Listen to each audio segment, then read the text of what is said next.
Donald ট্রাম্পের শক্তি ক্রমশই কমে আসছে।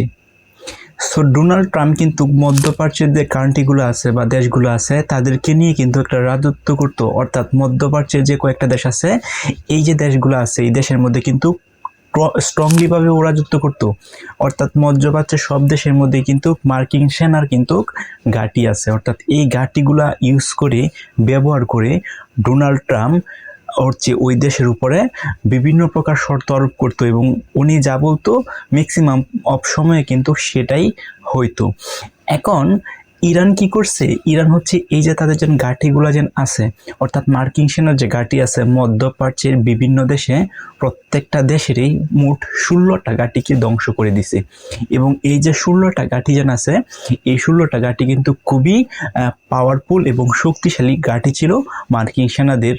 এবং এই ঘাঁটিগুলোর মধ্যে কিছু কিছু ঘাঁটি একদম এরকমভাবে আক্রমণ চালাইছে ইরান, সেখানে এই ঘাঁটিগুলো আর ব্যবহারের মানে যোগ্যই না, এগুলো ব্যবহারের অনুযোগ্য হয়ে গেছে।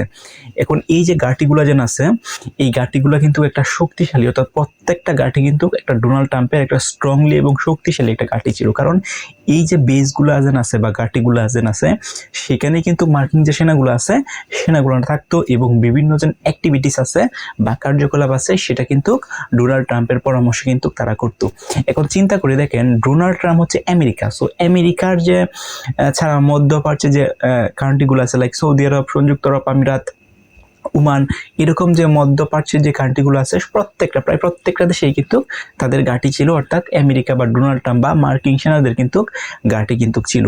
সো ইরান কিন্তু এটা নোটিশ করে আসতেছে বেশ কিছুদিন যাবৎ, যে তারা ভাবতেছিল যে যদি আমরা কোনোভাবে ওই যে তাদের যে ঘাঁটিগুলো আছে মধ্যপ্রাচ্যের যে তাদের বেস বা ক্যাম্পগুলো আছে বা ঘাঁটিগুলো আছে সেগুলোকে যদি আমরা কোনোভাবে ধ্বংস করে দিতে পারি, তাহলে কিন্তু অনেকটা শক্তি কিন্তু ডোনাল্ড ট্রাম্পের কমে আসবে।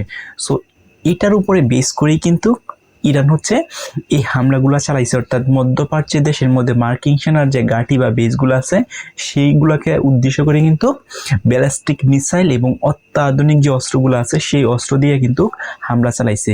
এবং অবশেষে কিন্তু তারা সফল হয়েছে, প্রায় 16টা ঘাঁটি তাদের ধ্বংস করে দিছে। এই 16টা ঘাঁটির মধ্যে কিছু কিছু ঘাঁটিকে এমনভাবে ধ্বংস করে দিছে এগুলো আর কখনোই ব্যবহার করা যাবে না, অর্থাৎ এই ঘাঁটিগুলো আবার রিপেয়ার করতে হবে নতুনভাবে, একদম টোটালি ব্র্যান্ড নিউ একদম নতুনভাবে এগুলোকে তৈরি করতে হবে। আর কিছু কিছু ঘাঁটি আছে সেগুলোর মধ্যে আক্রমণ চালাইছে বাট অমনভাবে ক্ষতি করতে পারে নাই, বাট 16টা ঘাঁটির মধ্যে কিন্তু তারা আক্রমণ চালাইছে। এখন এই যে আক্রমণটা যেন চালাইছে ইরান, এই যে ইরানে আক্রমণ চালানোর পর এটা কিন্তু একটা ইন্ডিকেট দেয় যে ইরান কিন্তু যথেষ্ট পাওয়ারফুল। কারণ মার্কিন সেনার যে বেস বা ঘাঁটিগুলো আছে সেগুলো কিন্তু খুবই স্ট্রংলি, কারণ চিন্তা করে দেখেন একটা দেশের ঘাঁটি বা বেস অন্য একটা দেশের সময় থাকে, তখন এই ঘাঁটি বা বেসটা কিন্তু খুবই স্ট্রংলি ভাবে তৈরি করা হয় এবং খুবই সিকিউরিটি থাকে। এবং তাদের মার্কিন সেনা আছে, মার্কিন সেনাগুলো কিন্তু তাদের সর্বোচ্চটুকু চেষ্টা করে যে তাদের বেস বা ঘাঁটিকে স্ট্রংলি করার জন্য। সো সেই প্রকার যে স্ট্রংলি বা বেস বা ঘাঁটি আছে সেটার মধ্যে কিন্তু ইরান আক্রমণ করছে। তো সেগুলোর মধ্যে আক্রমণ করে কিন্তু সেগুলোকে কিন্তু ধ্বংস করে দিছে। তো চিন্তা করে দেখেন ইরানের কাছে কিরকম টেকনোলজি আছে, ইরান কতটা পাওয়ারফুল হয়ে উঠতে পারে।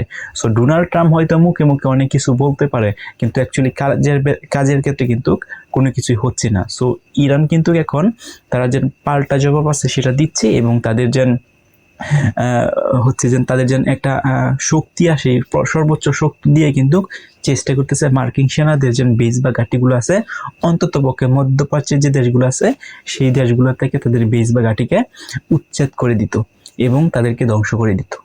সো আপনার মতামত কি এই ভিডিওর কমেন্ট বক্সে জানান।